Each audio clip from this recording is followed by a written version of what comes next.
Welcome to Ice Shaker. Today on Mark Cuban Presents, we're going to be talking to Chris Gronkowski, the founder of Ice Shaker, to learn about how his time in the NFL and his fitness expertise inspired his product line and how he built his own brand from the ground up.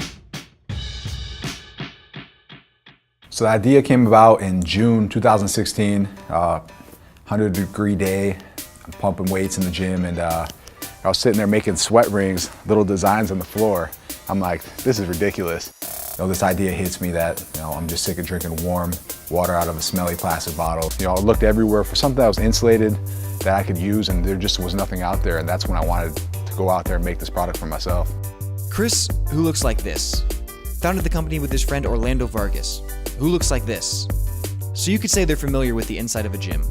This shared background meant that you had a very clear vision of what they wanted their product to be and who their target audience was. We went right towards the bodybuilding market.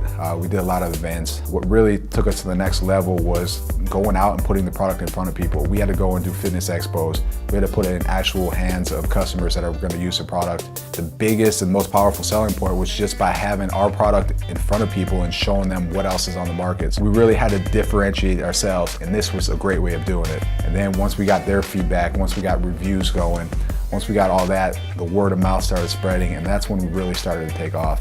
Ice Shaker started by selling their product through Amazon, but also put a lot of focus into building their own brand with a standalone website. For Chris, having a strong, well-regarded brand is hugely important when it comes to dealing with competing products. You have to build a brand, and building a brand takes a lot. They say it takes at least 7 times for someone to see or hear about your product before they even really know what it is. If you are a good brand, you're gonna have copiers. You're gonna have counterfeit product out there.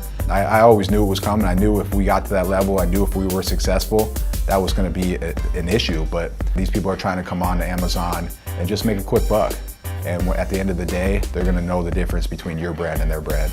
Probably the best thing that I did was I joined a couple groups, and even some more Facebook groups that were very helpful. And what it was just a bunch of entrepreneurs that just wanted to help each other and just kind of were bouncing ideas off of each other, what works the best, what they suggest doing, what they've seen in their industry. And for me, that was huge. And I never saw myself joining Facebook groups and doing stuff like that, but it was actually one of the greatest things I did.